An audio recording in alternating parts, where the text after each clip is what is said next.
Welcome to CXOTalk, where we discuss leadership, AI, and the digital economy. I'm Michael Krigsman, and today on episode 846, we're exploring storytelling and data at a very sophisticated level. Our guest is Carissa Carter, Academic Director of the D.School at Stanford University. Carissa, welcome to CXOTalk. It's wonderful to be here, Michael. Thank you for having me. You just published a new book. It's called Assembling Tomorrow. Why don't you tell us about that? And if you have a copy of it, please hold it up for us. There it is. There it is. Assembling Tomorrow. I published this with my co-author, Scott Dorley, who's the creative director here at the D.School. Assembling Tomorrow just acknowledges the wild world that we live in right now. So it may feel like the world is happening to us with AI, a new algorithm launched every day that changes and morphs on its own out in the world, with climate on the fritz, with our ability to edit genes. It can feel pretty overwhelming to be a human. And even us as educators, as people who teach design and teach people how to make things and bring them into the world, that affects us. But we know that we all have a lot of agency, and we have the ability to build in today's world and make it a place for the better. And so this book deals with this crazy runaway design world, we call it, and about what we might do to go forward from here. Carissa, before we get into the substance of our conversation, I have to ask you about design thinking. The D.School is very famous for that, and it has been adopted by so many companies. So can you give us a brief overview of what do we mean by design thinking? Well, let me just say design. Like, what do we even mean by design? Because that is a word that often has many meanings to different people. And I'll just use this device that we all have, some sort of telephone in your pocket, right? Like, this is a physical object that was designed. Somebody had to decide, like, what's the radius of the corners and the materials? Somebody else decided on the designed all these digital apps too. So there's physical and digital product design. Each one of these products enables any number of experiences to happen. The fact that you can have a video call right now that's streamed to people anywhere in the world, like, somebody designed how that works. Every one of those experiences is nested in systems that are designed. So, I'm on an AT&T phone plan that has rules. As a Stanford employee, I'm beholden to the rules of that system and how I can use this device. If I want a new app, I get it from an app store that is a system that is designed. So I think we're all familiar that products are designed, experiences, systems. And of course, the technology that powers it is designed too, including the data sets that power that technology. Like, if you were to text message me maybe for the first time and you write Carissa, which is a name that's not really in the Western canon of names, it would autocorrect to something like carrot or carcass. And like, that was a decision over like where those name boundaries are. And we laugh, but we all know that there are apps on here that have allowed people to come together and cause great, wonderful change amongst their communities. And those same apps, right, enable lots of bullying in schools. So little design decisions at any level, whether that data, tech, product, experience, system, can have big implications. And that's a long answer to what's design, but it's a very expansive view. Design is quite broad. When we talk about storytelling, how does this view of design relate to the kind of communications that business leaders need to make? Stories are how we make sense of the world, right? As humans, we are wired to make meaning, to see narrative, to notice conflict and resolution, to figure out who the characters are in any situation. And so those stories are both unique to us as individuals, but can also be unifying to an organization or to a group of people. What makes a great story? What's the story for? An easy way to think about it is more of a past, present, future view. So you could think about a story about what exists right now. If you're trying to tell a story about the situation right now, you need to pay attention to like, what is that motivation? Who are you trying to reach, and what value system are you trying to show?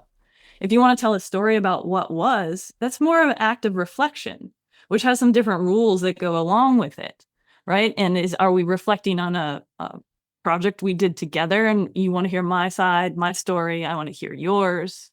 Are we looking back in history? So there's rules to that kind of story. And then, like, almost the most important, maybe sometimes, are stories about what might be in the future. Because when you paint a story of what might be, like, you're getting people to subscribe to your vision of what that future should be, which could very much relate if you're a business leader and you are trying to convey possibilities with what you're creating. The first question then is having clarity around the point. What are you trying to say? What are you trying to express? Yeah, right. What's the context for which you want to even tell a story to begin with? Are you trying to meet your audience? You're trying to, tell your audience about a product that you have and you want to bring them along?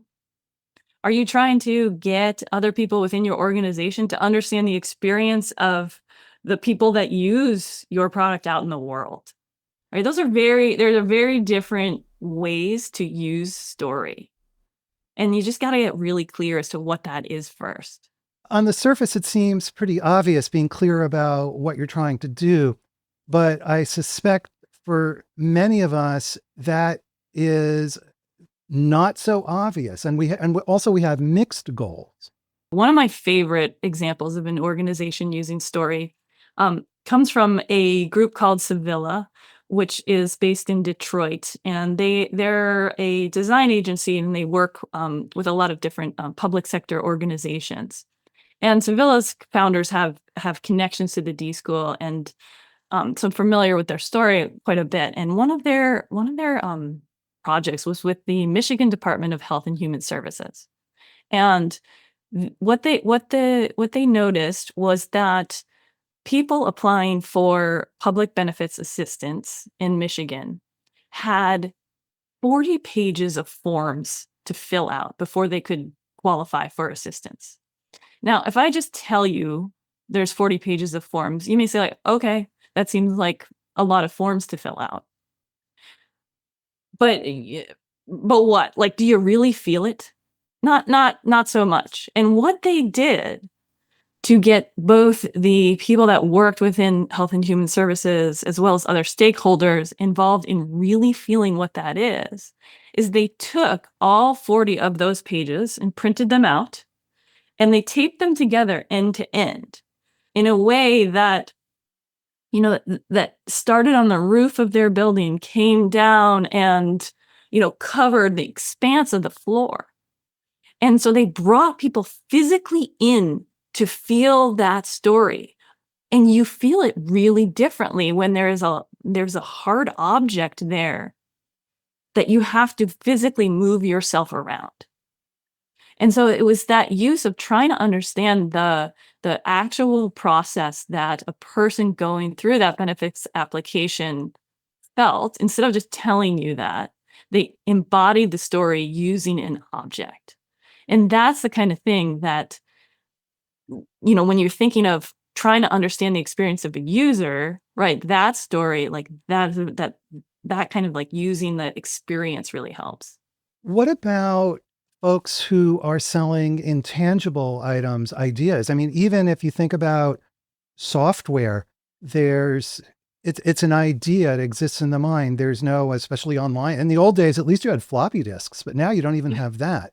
I think the same thing applies, right? Because you can create a narrative about the type of person that you want using your software. I mean, advertising is the most obvious use of how we use stories to paint pictures of who we'd like, the type of person you want to be.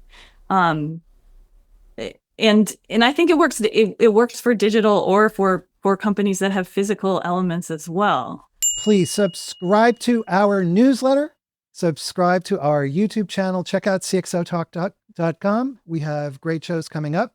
So many executives are and business leaders are very busy, and I think we don't always think in terms of stories when we're trying to, say, persuade people. Obviously, if we're developing a marketing brochure, that's one thing. But if so much of communication is about persuasion, and so how do stories figure into that? Almost like mini stories in a way. I think there's an interesting relationship between persuasion, manipulation, and talking about your value system, right? And like that's something to really be like keen of and keeping aware of. I think, a company like Patagonia is a good example of one that really espouses their values in the stories they try to tell. They had a campaign a little while ago that was about the 15-year-old jacket, where really they have somebody wearing this Patagonia coat that has been well worn, and this person is just talking about how having a piece of gear that shows its wear and tear is what means something to him as a wearer, right? And that is an embodiment of those organizational values. And so that's where it's like, well, what are the values that we're trying to espouse, and then what might we build from there? What do values have to do with the story, right? If I'm trying to sell something to somebody or make a presentation, isn't it just about the information? Where do values come into play, and why? Well, because you can never separate yourself from your work. So your bias is embedded in everything you do, whether it's intentional or not.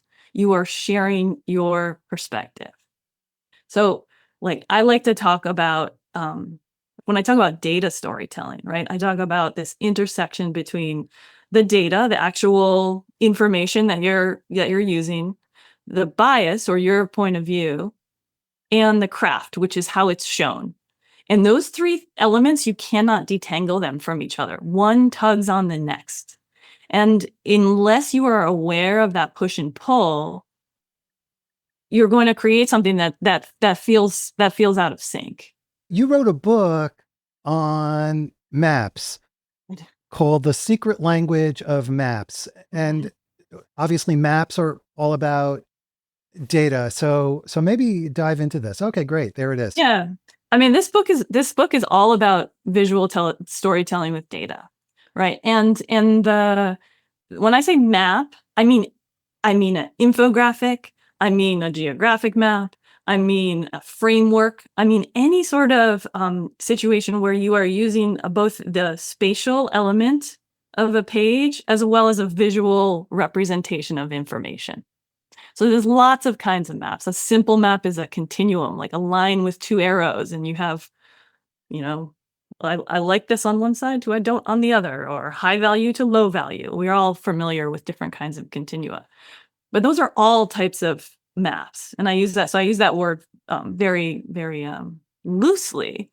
But the reality, right, is like when you're building any type of infographic, if I'm the creator, I may have an agenda. I may want to tell people all of the places where plastic bags are being sold in my area. But like I decide where I'm getting that data set from. Am I using something that's readily available, which we often do, right? Because it saves time. We use stock data sets, and those serve a purpose, but they have boundaries. They have limits. And by me deciding to use something like that, I'm saying those are my values too. That my scope of work extends only so far as the data that I have. So it's about what I'm using, and also what I'm not using is a choice when it comes to the information I'm pulling into creating a data story. You mentioned bias, and you weave that into this notion of crafting a story. And now we're talking about crafting a story that uses data. There's two sides to this bias too, right? It's the bias that I have, which could just be my own personal agenda, right? I want to accomplish something that's my perspective, my point of view. Bias doesn't always have to be a negative. But then there's also the bias that belongs to the people that are consuming my work, so my viewers. And what's interesting, right, is that our biases are shaped by our culture, our context that we're in, right? The our own individual value systems, but then also what surrounds us presently and historically. So it is impossible to have something in the world that is not affected by bias. And things can go awry too, right? Like if we talk about confirmation bias, which is, accepting data only when it confirms your established beliefs. And like something like that really, really amplifies things like our current political polarization, right? So bias is something that we can't ever not intertwine into our work. I think for many of us, as we are trying to achieve a particular goal and we're putting together some type of presentation, whether it's based in data or not, but very often based in data, we have these goals that we're trying to achieve. We have the data that exists, the data that's readily available to us, and maybe we've even run our own survey. But we have a narrative that we're trying to tell because we have an agenda. Mm-hmm. How do we avoid this problem of confirmation bias when we really do have an agenda and we really do want our bias to be confirmed? Yeah. Well, I mean, I think at one level, you have to reckon with whether or not you're telling the truth. So I don't want to say that that's ever not okay. But we do tell stories sometimes because we're hopeful about the future that they can bring about, right? And every single design that exists in the world was one day a figment of somebody's imagination, right? All things we make begin as fictions. And so how do we do that, right? Like it's not a simple task. Mapping, using mapping data and stories, creating data storytelling, like, is one way to do that. Another way to do that is to tell fiction stories, right? And try on future worlds and see how those futures feel. And that can sound silly or frivolous, etc. But like if you have some kind of fitness watch, like the Apple Watch is well credited to being sparked by a Dick Tracy cartoon. So, that was like one of the original sparks of the idea for it, right? And so by painting a fiction, you plant an idea that something might be possible, and you keep that in the public psyche.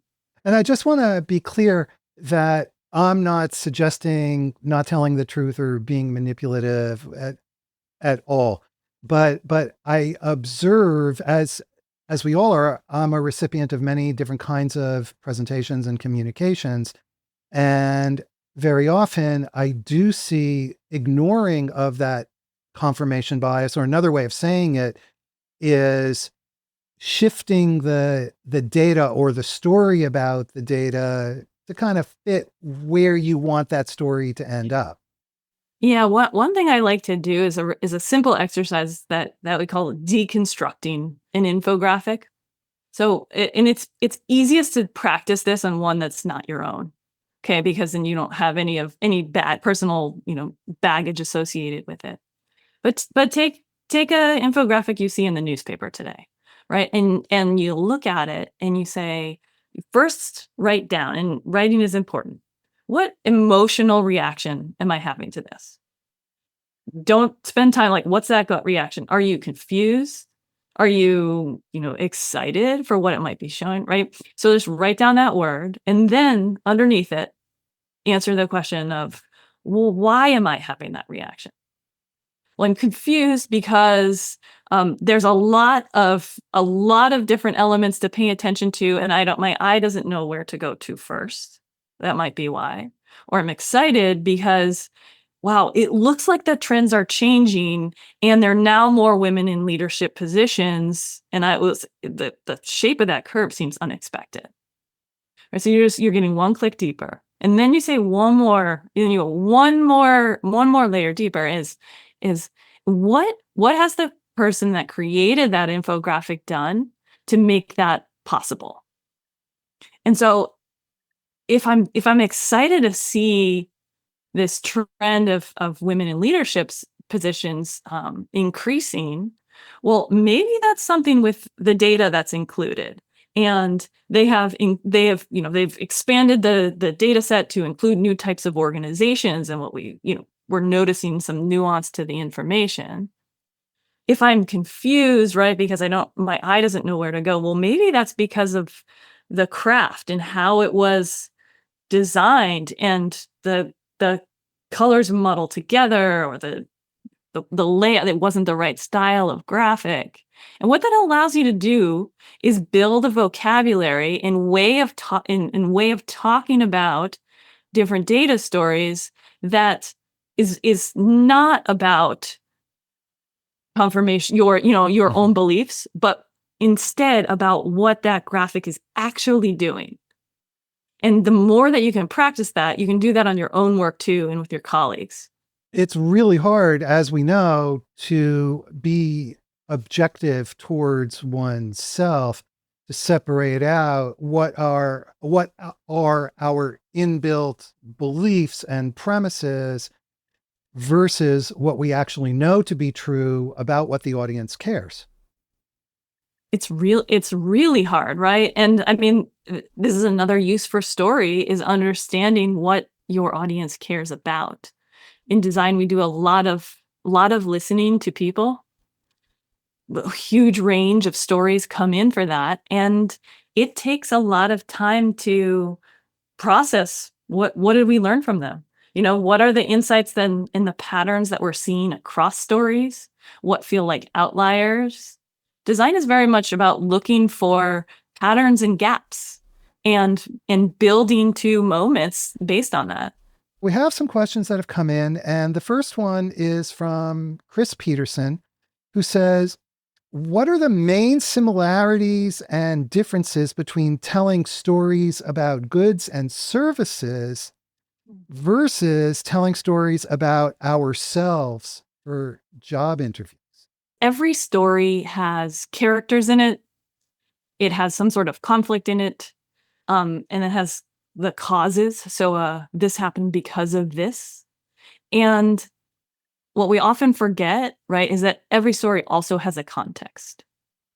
So I could, if I'm telling a story about myself for a job interview, I'm likely one of the main characters, but how I've worked with others is important.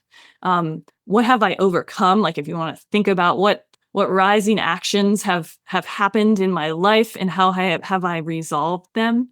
The person you're talking with will resonate with that, because that's a very familiar way for us as humans to communicate. So it almost doesn't matter that you are that subject.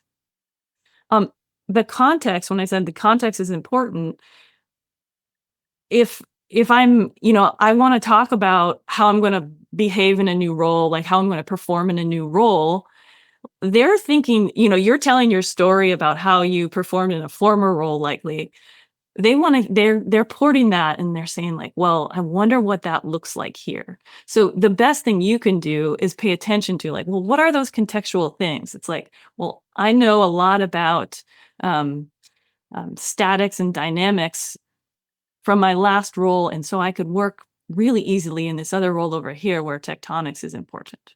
But that kind of emotional intelligence and insight is, again, one of these things that can be hard to develop, and is very much related to being able to take an objective view of oneself versus what the audience requires. And so, does that mean to tell a good story that we have to really get pretty elemental here about the nature of our own personal psychology?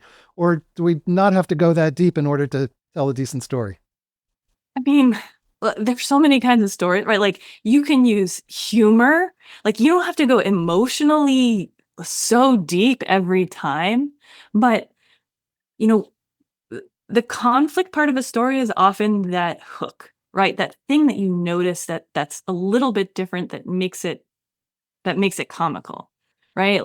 For example, like, I bet it's pretty easy for you to tell a story about being in an awkward situation where you felt awkward, right? Because that for whatever reason you were out of place in that moment, and you could attribute that to you wore a t-shirt and jeans to a black tie event, right? And like that's something that somebody would laugh at with you, if you're going to tell that story later. So like paying attention in your everyday life of these moments that where you feel slightly awkward, right, is a simple way and one that you can practice of hooking onto, well, what is the reason for that? And if I was going to retell it, how do I retell it about, let me tell you about the time when I was given the best dressed award. You raise a good question about the nature of hooks. And now we all watch TikTok. I don't know if we all watch TikTok, but I definitely watch TikTok videos. So how does one come up with a good hook? Okay, well, if I was an expert there, I'd be a TikTok influencer. Um, but there is, what I do know, right, is that a lot of those influencers that have these, 10 something second videos have it down to a science where they know that something needs to surprise you within those first second or so, or else you're going to swipe away. So, I mean, so much of this is about practice. Um, I remember one time reading that Mr. Beast, who's one of the most influential like YouTube creators, practice creating hundreds and hundreds of videos with almost essentially the same content, but tweaking the delivery just a little bit to see what elements really cause people to, like that video or share that video. And he really got his video creation down to a science because of it. A lot of trial and error exists with stories. There isn't necessarily a one formula fits all, but a practice for any one individual could go a long way. At some point in our conversation, we should talk about what that practice can consist of. But let's jump to some additional questions because people have been patiently waiting.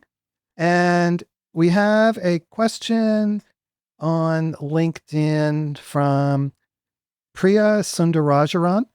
And she says, data storytelling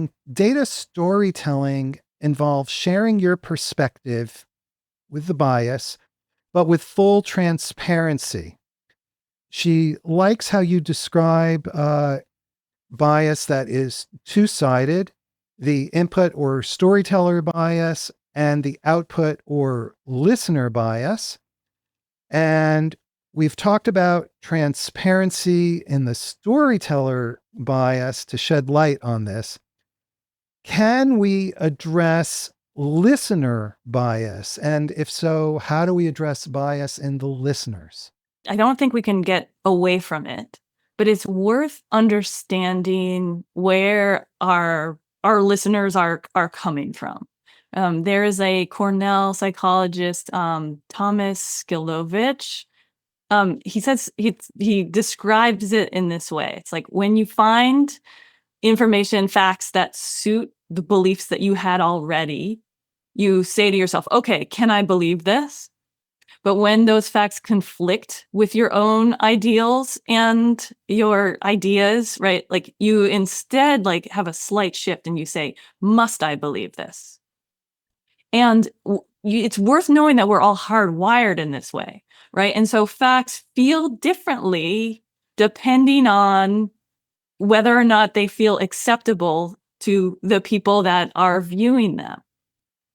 And I don't think we can avoid that. We can do as much as we can. We can put positionality statements on our work, like what I mean by that is if you're making an infographic or writing a paper or whatever your medium is, talk a little bit about who you are, what context you created this work within, if in any other like relevant information, right? If I'm talking about women in leadership roles in the infographic I'm making, I may want to say that I am female, I'm white, I'm in this role, and I have most of my experience comes from academia and industry. And, so it's like you're talking about the contextual information that's relevant for the topic at hand that you as the creator had. And at least that allows the viewer to say like, oh, I relate to that. I relate to that as well. Or here's where my own lens may be different.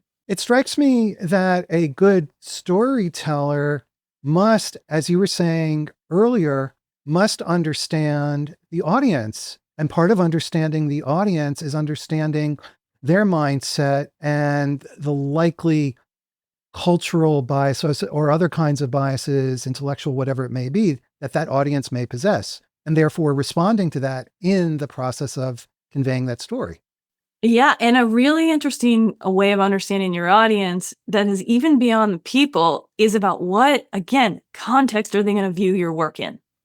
Are they going to be scrolling through on their phone and see your work? Because somebody's mindset when looking at something on a tiny screen and like the information that you can include in that is very different than if you are going to be making a huge billboard and plastering that up in a city and expecting people to, take it in as you fly by, which is very different than if you're going to be spreading information out on a table in a board meeting and we can all kind of like look over it together. Like that shift in perspective and size is something we could really pay attention to and tinker with and meet our audience in different ways because of it.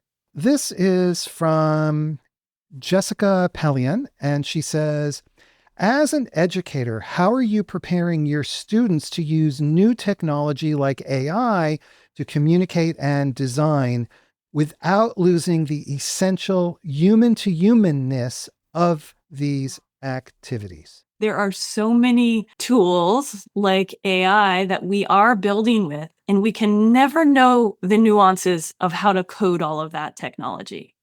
Yet we need all of us with different perspectives building for it. So one way we do that with our students is we've created a bunch of different analog tools for trying on algorithms in data sets. And I think I might even have something here. But like the idea is, oh yeah, hold on a second. Like we have data set cards and algorithm cards that describe different types of algorithms in different ways. So very simple, like, oh, a classification algorithm. You may be just deciding, is that like hold it up higher. There you go. Is that thing a bagel or a donut, right? Like they're very simple ways of understanding like what different types of algorithms might do, like reinforcement learning, classification, like these things that can feel quite opaque. You break them down to like, here's the essential question it's doing. If I pair that classification algorithm with a data set, a very common stock data set, what might that do or create? So if you pair if you're doing some sort of classification with an urban sound data set, which is something that very much is a stock data set that exists in the world that people use quite frequently. It's like sounds that occur in urban environments in different places. Okay. What could I do or create if I'm using classification with that data set? Maybe I can say, is this the sound of a bike walking by or a bike like flying by, right? Like a whoosh, or is it like paper flapping in the wind? And I can say like, oh, well, maybe I can use that sound to get a sense for how much bike traffic there is in a certain area. And whether or not I'm right, I'm making that up as I go here, right? I am building this ability to talk about what this something that's highly technological might be able to do or create. And it's really, when you're educators, about breaking it down to those essentials. And I have to say, those are the fanciest flashcards I have ever seen. Reinforcement learning and algorithms, pretty neat. Yep. And at the same time, right, it's like you can explain it with a cartoon, right? I'm not telling you how to code that thing, but you can break it down to something that we can all relate to and all like welcome other people into the conversation. One point here that I also want to make is you say break it down to a cartoon, which to me means explain it simply. And I think that when someone can explain a concept in the simplest, easiest terms, to me, that's the demonstration that they actually understand that concept. It's really hard to do it. Oftentimes, the technologists have the most trouble with it too, because you know that it's a much more sophisticated concept than that one simple element. And this is a plug for designers here. Like, oftentimes we are really good translators, right? So who else in your team can you pull in to try on, am I explaining this with enough information to give it, to say it truthfully, but then also to allow anybody to access it. We have some new questions that are coming in, and this is from Greg Walters, who says, this is on LinkedIn, who says, how do you feel about AI generated stories and fiction? The prompt being inspiration. And what are your opinions around originality in this age of everything at our fingertips? Are there any true original ideas, or is everything an iteration? I do think we're all mix and mingles of everything that has come before. And I do think that there are people putting all that information together in new and original ways. So yeah, I do think we as humans are coming up with new original stories, and I love them. I read a ton, and when I hit on a new story, it is just like, that is gold. That is it for me. And the AI is interesting, right? It can really help at this moment in time when it's in its like preteen, tweeny years, quite awkward, doesn't know what it is as a technology yet, is rubbing us the wrong way a lot of times, because there is this pull of like, is AI going to do the creative things and I don't get to do them? It's worth being aware of that, right? And I think we should be also tinkering with it as a tool. Use it for idea generation. Play around. I'm not, to my knowledge, I haven't read an AI story that I have loved just yet, but I don't think that that's going to hold for too much longer. Maybe if we had this conversation in 6 more months, I'd feel differently.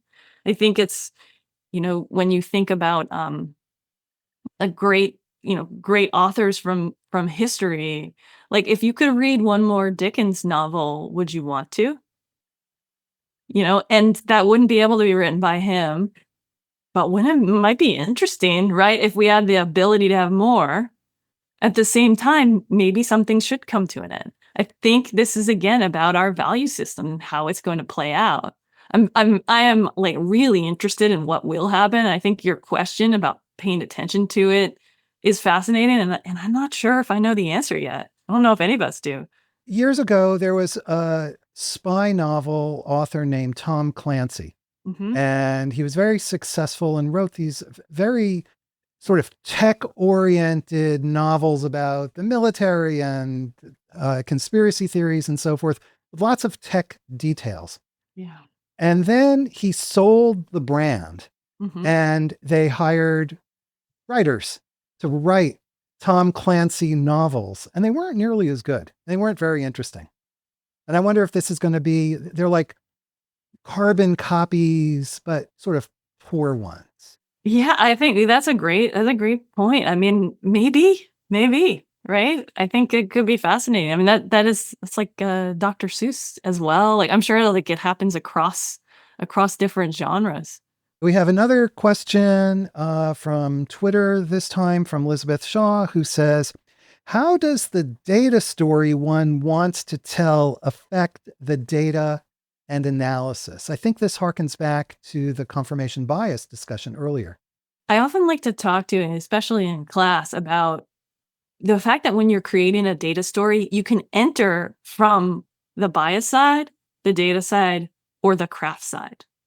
So if you have an agenda, a story you want to tell, which is what the question asker is beginning with, you probably want to map out what that agenda is. Why is it important to you? How does your point of view map with that of your viewers, and really be able to articulate what it is to be able to then say, therefore, this is the type of information that I need to collect. And to know for your viewers, like, and then this is how I should build and actually craft it, because this is how they're going to be viewing it. So you really start with your bias as your entry point. Conversely, right? Like if you were starting from data, you may just have a data set and want to explore what's in there. Or like if you were starting with craft, you may have an event coming up, like the board meeting's coming up. And here's a way, like I want to create something that while people are making their way into the office, they're walking past it. And so you're really thinking of like the place it might be viewed as your entry point, and then think about what you should show based on that. So multiple ways in. What advice do you have for technologists who are very data focused and very, very technology focused, but they're not used to thinking in terms of stories? They're used to thinking in terms of functionality. Well, I think you're telling a story whether you think you are or not. And one way we try to like work together with technologists, because we need all these people with all of the skill sets. We need the historian talking to the technologist, talking to the humanist, right? Is to practice what we were talking about before, where you're distilling what your role is. So if if you have a highly technical job, and somebody asks you, well, what is it that you do? And you have a very technological answer. The follow-on question should be, well, why is that important or interesting? Right? Be able to answer that. And then one more, it's always 2 clicks. Well, why is that important or interesting? It's this practice. So when you're telling stories with data or in life, it's always about abstraction and representation. So how do you take that thing, really like abstract on it to get to the essence of it, and then find the way to represent it that meets the people you're having conversations with? As I have interviewed people on CXOTalk, for the really successful folks, one of the common threads seems to be the ability to take their technology, say that it's a chief technology officer or a chief data officer or a chief data scientist, someone like that, to take that technology and present it in the context of a business discussion and what that technology means to the business outcomes. Seems like that is very much allied with what you were saying earlier about both understanding the audience as well as the context of what you're trying to accomplish. I think so, for sure. I mean, being able to know, I think you're just describing a different type of medium for conversation and an audience there. And it, like, I like the mantra that the prototype that you're using, or like the thing that you're showing, should never be more resolved than the idea. So if I am trying to tell you about like this beautiful new app that I'd like to create, and it's still in my head, but it's going to allow um, all these people to draw together on screen at the same time. Like I should show you like just wireframe sketches of that. hand drawn on a piece of paper because it's a new idea. If I instead show you like fully resolved, this is how it's going to look, you're going to think it's finished. And so I think like that's another way of thinking of this leader question that you're asking is to bring an idea to the level of feedback that you want to have about it. Can you elaborate on that? This is seems like a very important point, but not one that's always clear. So when you say that the presentation of the idea should not be more resolved than the underlying concept, can you just tell us more about that? Um, if I explain it another way, right? If I was going to design a chair, okay? My business is going to be furniture, etc. If I want feedback on how like, how that chair should look in terms of like the materials and the fabrics on it, I definitely need to have some examples of those materials there to be, touched and felt, and I need that mocked up on that chair. But instead, right, if I want to think about how these chairs are going to fit in a, person's desk environment in an office, and that's the level of conversation that I want to be having is like, can I fit 10 in here? I don't want feedback on the colors, etc. So eliminate that from the conversation, from what you're showing in your feedback. You can just have a um, cardboard mock-up of the amount of area that this new chair would take up. And then your conversation is at lower resolution, and I feel okay like moving this thing around. And well, maybe if I draw on it and I say, well, I've cut in on the edges here, that might actually make the way that it sits on your back look more interesting, and it would fit better in this space, right? Like by changing the level of resolution, you allow the topic of conversation to shift.